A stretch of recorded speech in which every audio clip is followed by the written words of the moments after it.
seneweb.com fépp foo leen mën a nekk ñu ngi leen nuyu bu baax a baax man mbégte fas yéene jàkkaarloo ak yéen waxtaan gu yaatu loolu la ñu fas yéene sikk waaye lu ci ëmb tey nag ci wàllum géej gi lay dem ci napp gi ak lu jëm ci wàllum gaal yi ak looco yi ak li nga xamante ni moo di bateau yi Sénégal jéego yim ci jéggi waale waaye tam ñi nga xam ñoo nekk ci biir Sénégal te ci yëngatu ci wàllum pêche ñoom tamit saytu gi ñu ci amalaale ak digle yi nga xam ne fas yéene nañ ko dénk état bu Sénégal moo waral tey ñu dalal ki nga xam moo di Seny Cissokho moom nag moo nekk président de la commission pêche domaine maritime bu Ngor nekk en même temps aussi président mouvement aar sunu géej moo nekk sunu yitte loolu tamit moom la bëral waaye ñu fas yéene ci waxtaan lu yaatu lool Seny maa ngi lay nuyu di la dalal ci Seneweb TV ak seneweb.com. salaamaaleykum man lay fay sëñ Babacar di la jox sa wàccuwaay di nuyu tamit borom kër gi. ba pare di rafetlu invitation bi. merci di nuyu képp koo xam ne mu ngi seetaan fii ci Sénégal ak ci bitim réew bi parce que je sais que vous êtes très suivi à l'étranger aussi. dëgg la waxtaan gi tey ci wàllum géej lañu koy samp ndax yéen a samp benn kuréel gu ñu duppee aar suñu géej suñu yitte. loolee moom lees ko mën a maanaam expliquer waaye tamit lan moo ko sabab ak ci ban àpp ngeen ko tëggee naka ngeen ko tëggee ak ñen ñoo ci nekk.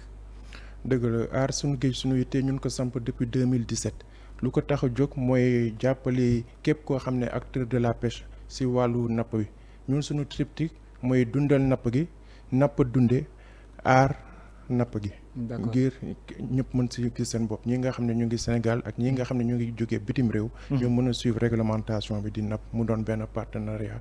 win-win. win-win maanaam partenariat boo xam ne ku ne gis ci sa bopp. absolument bari na lool ñoo xam ne ni tey Sénégal ñu ngi ci biir réew mi ndax li lee da ngeen jàpp ne jafe-jafe dafa am moo tax ngeen samp ko waaye bi ngeen ko samp tam ñan ngeen ci waxtaanal. waaw bu ñu koy samp du ñu dem ñu waxtaan ci ak ay industriel ay PME PMI ay patron entreprise ñu ne leen ñun bu ñu sañoom du doon rek benn top management may gérer mbir bi dañuy wàcc ci terrain bi waxtaan ak acteur de proximité yi ngir wax leen ñun lan may suñu mëbët. naam état mun leen di jàppale naam man commune bi ma jàpp tamit maire bi mun siy def ay jéego ci nu mu ko mënee ak ay capacité am di ko nuyuwaale au passage di teg sama nuyu ci loxoom ak loxo jara bu mu leen nuyoo rek nuyu naa waa Ngor bi yëpp. d'accord ba pare lii ci am solo. mooy depuis 2017 ñu ngi def ay actions yu concrètes yu jëm ci wàllu pêcheurs yi. de Dakar jaaree ko Saint-Louis ba Kafountine di leen di wàcce di leen seetu di waxtaan ak ñoom. d'accord da ngeen nemmeeku ne jafe-jafe dafa am ci seen secteur moo tax ngeen taxawal li ni mel. waaw lii ñu mel dañu ko taxawal comme nu ma ko jotoon expliqué effectivement dañu ko taxawal ngir mën a moderniser pêche bi. parce que gis nañ ne pêche traditionnelle bi ak jamono bi elle n'est pas concurrentielle. ba pare xool tamit en tant qu'expert ban valeur ajoutée la ñu war a mën a indi wala ban support la ñu war a mën a indil état bi parce que état bi lu ci gën a bëri ci ñu fi toogagum nii. lépp lu ñuy def ñu ñu ci boole pour ñu mën xool naka lañ leen di accompagner. kon yéen a ngi tëgg ay lël. waaw ñu ngi def ay lël di waxtaan ak ñoom léeg-léeg ñoom tamit ñu invité ma wala invité suñu ay représentants au niveau de leur réunion yu ñuy def ak les acteurs de la pêche au niveau local. d'accord tey jii dafa mel ni jël ngeen beneen samp bu bees. à travers benn communiqué am nga lu ngeen ci bind est-ce que mën nga ñu dellu si waatal également ci samp bu yes boo ak mébét yi ak communiqué bi surtout aussi nga tëggal ñu ko pour ñu mën a comprendre seen mébét ak jëmuwaay bi. waaw man lay sant bu baax ci question bi ndaxte loolu sax moo gën a tax ma ñëw fi. d'accord dañu gis ne tey bu ñuy yëngu dafa baax lépp lu ñuy def dañuy wax c'est pour tey améliorer les démarches dans la société. mooy maanaam politique bi dañuy wax c'est l'art de bien gérer la cité kon lépp lu ñu mën a def ñun dañ koy def par rapport ak suñu expertise ñun suñu expertise mais benn kuréel la boo xam ne. ku si ne am na xam-xam boo xam ne màcc na ci wàllu préservation des ressources halieutiques mais maanaam comme bi nga xam ne day jógee ci ressources yi.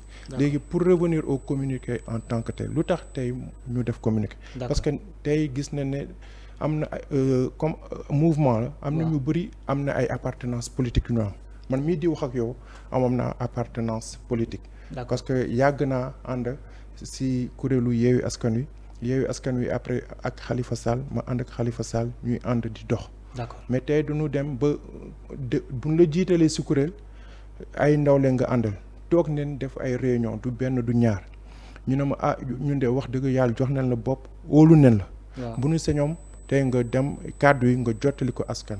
d'accord kon kàddu yi mooy lan dañu ko tënk ci tubaab. mais communiqué bi lu ko tënk mooy maanaam ñu xamal ne askan bi ba su tey. ñun lépp loo xam ne volonté populaire bi moom moo ko décidé.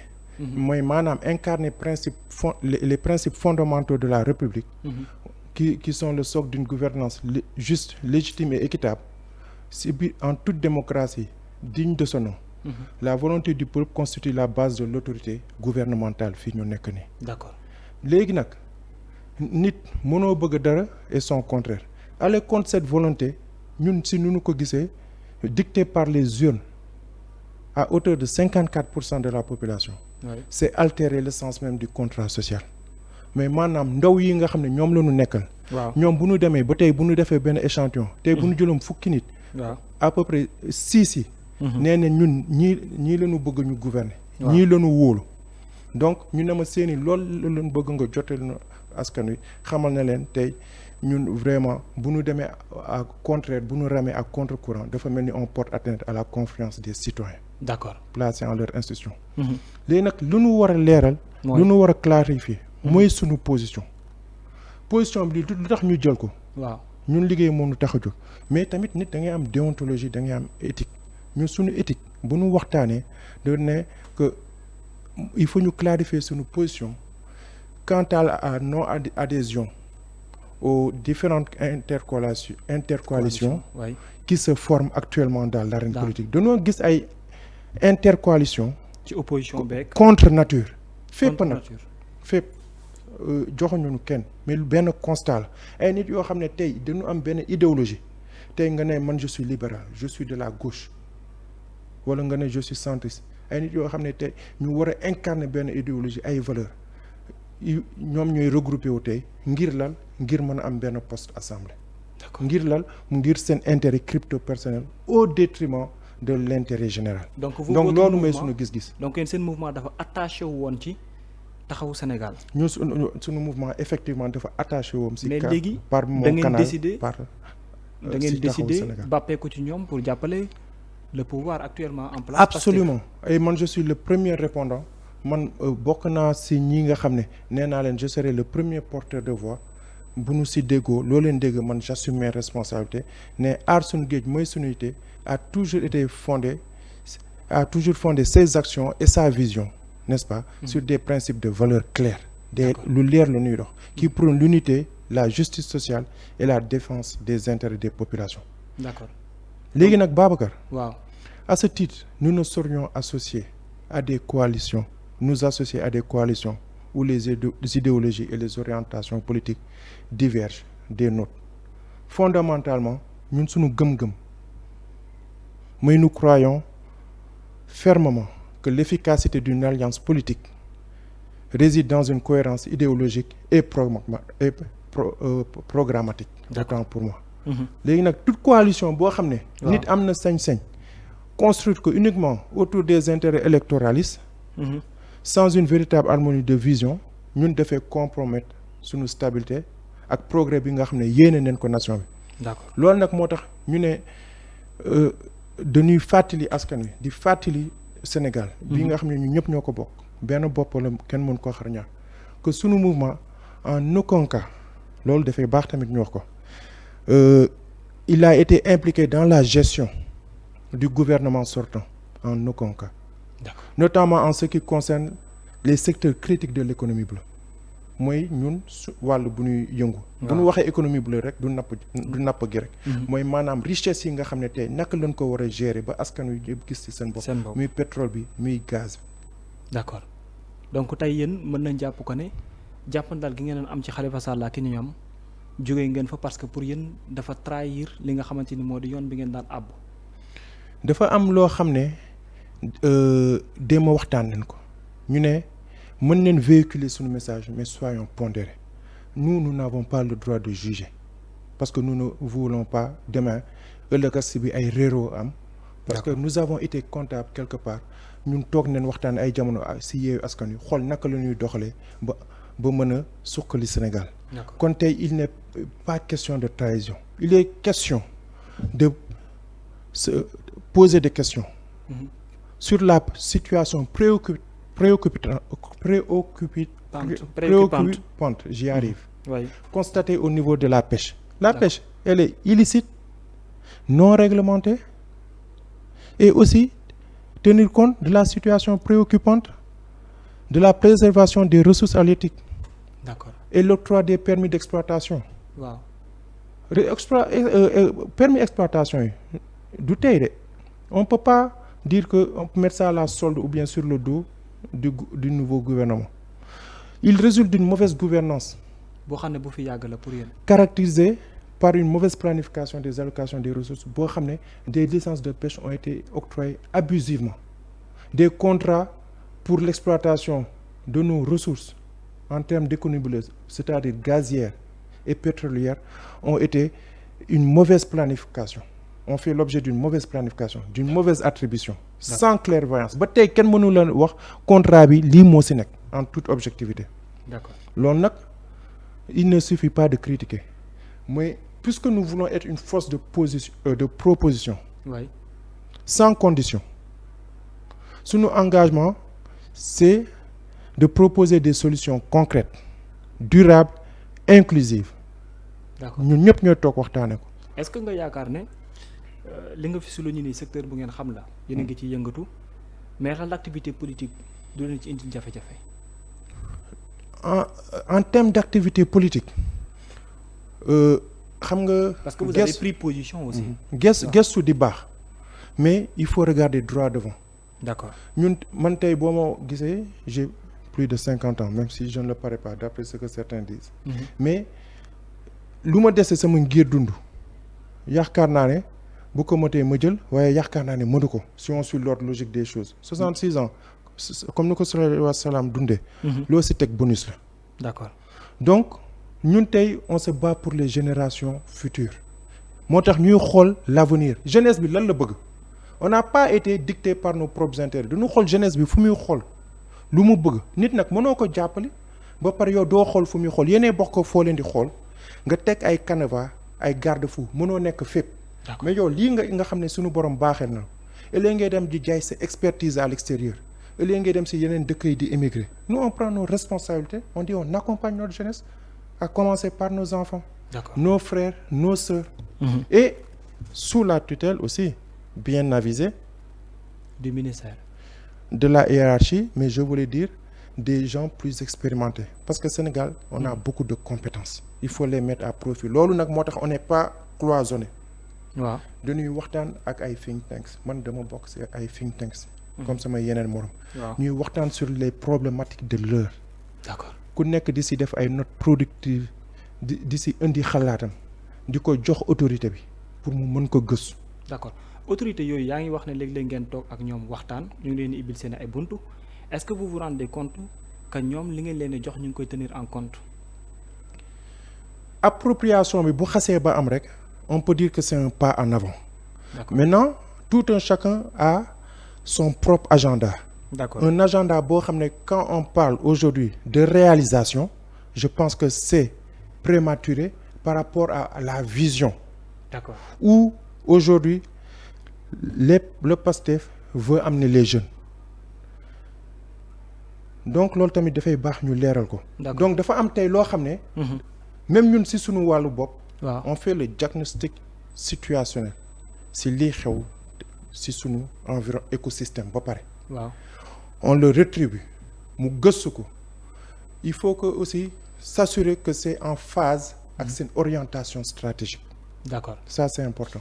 Mais est-ce que sañ toll nii kon moo tax ngeen ne Assemblée nationale il faut une majorité et que cette majorité aujourd'hui da ngeen jàpp ko ne gouvernement bi nekk tey moo ko war a mën a am ndax dafa am leneen loo xam ne yéen a ngi koy xaarandi ne bu ñu amee majorité mën nañ leen ko indil wala ndax da ngeen gis que ne politique gi ñu àbb il faut nécessairement benn majorité bi. La nécessité actuelle xam nga fan la résider. déedéet. damay tàmbali ci patriote yi góor ak jigéen. ndaw ak mag. yaatal ko ci bépp sénégalais. waaw. majorité bi. ça doit être un atout pour mën a adopter ay lois en toute transparence ñu assumer suñu ay responsabilités nangu lutter ak corruption bi nga xam ne moo fi nekk parce que ça doit être une majorité utile. D'accord. Pour renforcer la crédibilité du Sénégal. En interne et à l'extérieur sur la scène internationale. loolu nag moo tax ñii nga xam ne ñoom la ñuy fekk yi muy patriote yi aar sunu géej sunu yitte dafa estimer qu'il est déterminant pour ce faire d'avoir des députés avec une expertise dans un domaine spécifique bu mu doon benn assemblée bu ñuy politiser ñoom wax neen ko ñu dégg waxaat neen ko ñu dégg peuple bi ne la majorité des Sénégalais leur fait confiance. loolu mooy seen condition yéen. ñun du suñu condition mais suñu canevas la suñu yoon la suñu wéeruwaay la pour mën a renforcer la crédibilité du Sénégal comme ni mu la ko waxee. pour mën a jox gëdd la pertinence des lois. pour l'intérêt général. D'accord. Donc on n'est pas là pour donner des conditions à une entité. Wow. Nous sommes là pour apporter des solutions concrètes pour l'ensemble des acteurs. Renforcer également une entité. Mais est-ce que yéen tey jii nii c'est vrai nag ngeen benn kuréel boo xamee li ngeen di liggéey nii am na solo mais est-ce que yaakaar ngeen ne am na foo xamante nii bu dee woy politique yi dina leen fi teg ndax tamit politique moom ci li muy sonn lu ne électorat da cee gën a bokk. li ci électorat bokk moo tax ñu ne que le critère de la majorité est vraiment prépondérant. C'est un critère boo xam ne il est incontournable. D'accord. Pour une adoption des lois qui va favoriser l'inclusion sociale boo xam ne ñëpp dañ siy gis seen bopp. Parce que tey bu ñu amee benn député boo xam ne il est expert en la matière. dafay ñëw waxtaan ak ñun ba pare ñu ne ko demal jottali ñu suñu kàddu kooku il va en toute objectivité waxal pêcheurs yi suñu secteur. Adoption des réformes bu amee ni ma déggee waa PASTEF depuis 3 ans ñuy wax ñu nekk ci constance boobu man je pense que il y a une porte une main tendue pour garantir les principes de justice et de transparence bu boobaa député bi nga xam ne il maîtrise l'économie bleue mooy maanaam naka la ñuy fexee ba aar suñuy ressources halieutiques kooku dina mën a renforcer suñu crédibilité aussi auprès des bailleurs de fonds temps yaa ngi dégg ay waxi bailleurs de fonds effectivement oui. Mais ça doit être compartimenté. D'accord. Ministère bu nekk yow dafa am benn cahier de charge boo am am loo xam ne war nga ko mën a am en interne am richesse yoo xam ne wala subvention wala ay cahier de charge wala ay contrat yoo xam ne ay convention gagnant-gagnant yoo xam ne da nga koy signé auprès des bailleurs de fonds et des partenaires internationaux crédibilité boobu boo politiser assemblée bi doo ko mën a am da ngay am benn posture républicaine nit yu noonu jeunesse bi ma gis nii waaw ñu nangu ànd ak patriote yi ñun constance lañ leen xoolee ñun dañu am FABLAB mooy maanaam dañuy woo waa société civile woo un peu les échantillons à travers le Sénégal ñu def benn échantillon woo benn représentant un peu partout ñu toog ñu waxtaan ñu ne mbir bàngo diw lii la ci wax noo leen ko jàngatee ay xalaat génn ci ñu def benn synthèse parce que nul n'a le monopole de la vérité man sama dëgg mën na bañ a dëgg nekk dëggu keneen mais dès lors que la majorité regarde droit devant xam ne lii moo gën ci moom dañ leen di ci jàppale. D'accord loolu moo sabab seen décision. loolu moo sabab suñu décision moo tax on en appelle à tous les Sénégalais et Sénégalaises d'ici et de la diaspora à voter massivement pour le Parti africain du Sénégal pour le travail, l'éthique et la fraternité, dénommé PASTEF. Cela ne doit pas être de 20 mots. D'accord. Nen liggéey àndoo ba pare am jël ci leçon ci mode de gouvernance bi fi amoon mooy maanaam nen am légèreté nen am souplesse. D'accord. yéene ku ne koo bëgg il veut œuvrer pour la bonne cause ñu yéene ko jàmm ñu ubbil ko bunte ngir mu mën a apporter sa pierre à l'édifice. D'accord. Quoi qu'il en soit le peuple est souverain. fu mu toll nii diggante bi ñu tollaale nii Sissoko mbir yi xat na opposition bi tamit la mu teg dëgër na këcc de yaakaar ngeen ne mën ngeen fi construire luy dajji loolu ba jox leen une majorité écrasante à l'Assemblée nationale. Tu sais, Babacar, nous ne sommes pas dans la dynamique de destruction. Et les pastéfiens que nous avons écoutés, suivis religieusement, waaw ils ont bien dit qu'ils allaient mettre à profit des citoyens un plan stratégique commun de transformation. Ils parlent de transformation systémique. oui L'État est une continuité. On hérite de ce qu'il y a en bien ou en mal. Ñu xool naka lañ koy transformer de manière systémique. Ça doit pas être une transformation sur une longue durée. C'est pour ça quand bien même parfois da ngay dégg ñoom ñuy wax pastéfiens yi di wax une vision 2050. oui Cela ne veut pas dire que tous les objectifs doivent se réaliser en 2050. 2050, Ça va être de manière séquentielle, waaw de telle sorte que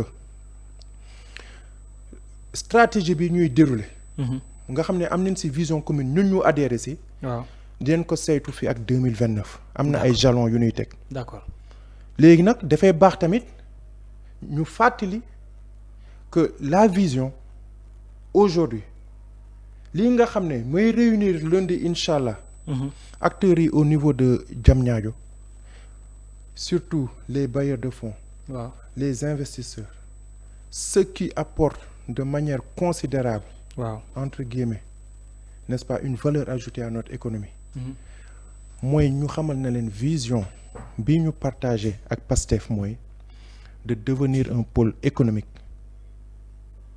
culturel technologique avec une croissance inclusive et durable.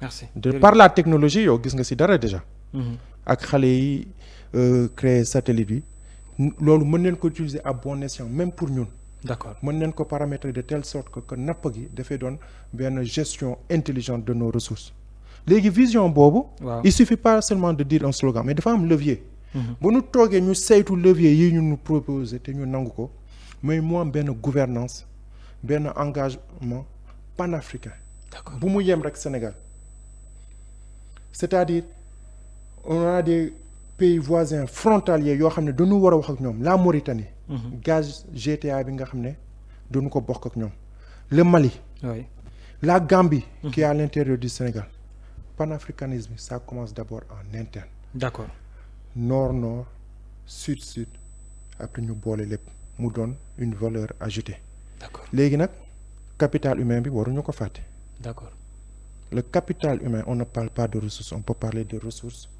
halieutiques on peut parler d'économie bleue mais le capital humain est une ressource immatérielle d'accord neen investir ci xale yi di jël géej bi ñun ñëpp gis nañ ce qu'il en fait tu me permets ma jaale au nom de Mamput koo xam ne dafa dem yëngu bu baax a baax ci wàllu géej bi ak ñun dëkk Ngor amul guddi amul bëccëg jamono yi dafa dem géej ñu toog une semaine gisaguñ ko ñuy dundee yaakaar di massow waa këram lu tax ñu leen di massow ndaxte am nañ ay cas précédent Ngor yoo xam ne nit jàppan na ne déclaré nañ ko dëgg la pour ku fi génn àddina mais ay chalutiers jël nañ ko yóbbu ko yeneen dëkk mu door a ñëwaat 3 semaines 1 mois après Sénégal kon ñooñ dañ leen di massow di jaale nag ñi nga xam ne Ngor ils ont perdu des membres de leur famille loolu moo tax ma ne la il faut investir dans le capital humain te capital humain bi dans notre secteur noo si investir mooy nous avons 200 nouveaux types de métiers boo xam ne ils ne demandent qu'à être pourvus nañ jël jeunes yi ñu defal leen ay formations diplômantes de courte durée mu am benn justice sociale il suffit pas de faire une formation pour que ñu ne la ah yow de duñ la jël pour telle et telle raison bu ñu leen dégloo saytu lu ñu wax dañ ne une candidature sera prononcée. D'accord. Il y aura un appel à candidature pour des postes kon mën nañ dundee yaakaar pour avoir une économie compétitive et une source de création une niche même de D'accord. création d'emploi. merci. Babacar. bataille yi. waaw. boo defee ay levier nga ne man si laay wóoyu waaw. dafa am si wàllu vision bi benn pan bu ñu woowee bataille d'accord. ñun mënuñu nekk bataille yëpp ñun 3 batailles la ñu am moo tax ñu ne askan wi tey nous vous prenons à témoin ñetti bataay yi dinañ toogaat ñun suñu kuréel. incha allah bu soobee suñu borom bu nu ko yàlla may ñu fekkee ko. ñu wax leen lan leen si nam. d'accord ak fan naka leen koy évaluer mais balaa ñoo dem faw ñu wax leen lan may bataay yi. d'accord bataay yi. ci tënk rek. si tënk la sacerdoce. waaw. l'islam dafa tere. tuur deret ñun jógunu pour tuur deret. d'accord en toute équité. waaw en toute fraternité dinañ mën a wone benn intégrité. état de droit def benn participation citoyenne bu effective ngir la souveraineté nationale dinañ leen indil ay travaux dinañ partager ak yéen suñu mbëbët si wàllu naka la ñu repenser le transport multimodal de telle sorte que ferroviaire bi maritime bi fluvial bi ñu mën lëkkaloo pour le bénéfice de tout un chacun pour développer l'économie maritime ba pare contribuer à la préparation et à l'exécution des budgets yaa ngi dem wax wàllu assemblée nationale bu représentative wax la ñun lan la ñuy xaar ci député yi en termes de vote de loi ou bien de budget prévisionnel de proposition de loi naka lañ ko war a défendre lu tax tey secteur de la pêche fu ñuy joxe yenn gouvernement sortant bi fu mu daa joxe ñii 40% jox ñi 30% secteur de la pêche le deuxième levier de l'économie du Sénégal après l'agriculture kooku dañu ko war a sàggal jox ko loo xam ne daf koy yeeloo. d'accord loolu nag ñu am expertise ñoo ko mën a défendre dinañ leen jox ay proposition ba pare wax leen naka la ñuy renforcer ñun suñu crédibilité. d'accord incha allah. jërëjëf au devant de la scène internationale. jërëjëf Seny waxtaan bi amoon na solo lool mais waxtu bi moo ñu xaw a xoj jaajëfal naa la bu baax a baax ci disponibilité bi surtout ci pertinence waxtaan bi remercier également ñëpp ñi nga xam ni ñoom ñoo nekk ci seen kuréel te di leen nuyuwaale. ñu ngi lay sant di la gërëm di nuyu borom kër gi sunu xarit la nekkoon neen Atlanta ay jamono si année 96 yi. d'accord nit ku baax la gis neen jéego yi muy dox. kon luñ koy ñaan mooy ne jëm kanam. incha allah tout est à bout de l'effort. dëgg la na leen yàlla sàmm mbooloom jullit. amiin waay ba pare nit xamal ne engagement bi ñu jël. ñu ngi ñaan yàlla mu bàyyi ñu fi ñu gis yenn actes yu concret la ñuy poser. incha allah au niveau de la scène internationale au niveau de l'Assemblée nationale moo tax ñuy woo xale yi ne leen rassurez-vous dinañ leen jàppale à travers le PASTEF. jërëjëf mu nekkoon Seny Cissokho moom moo nekk ku nekk ci jiite mouvement li nga xamante ni daanaka moo di aar suñu géej suñu yitte loolu nekkoon suñu gan ñu doon waxtaan ci lu yaatu lool ci seen engagement politique waaye rawatina également seen mouvement. kun jàppandal gi tey mooy féddale ko ci Pastef mais tamit di leen soññ pour ñu bàyyi xel bëgg-bëggu ndaw ñi ak ñi nga xam ne ñaare ko ñooy wéy ngutu ci wàllum napp gi jaajëfal ko bu baax jaajëfal également Aline Ba ak nga xamante ni moo di Joséphine ñu nekkoon ci wàllum xarala gi jërë ngeen jëf ñi yendoo jàmm. jërëjëf.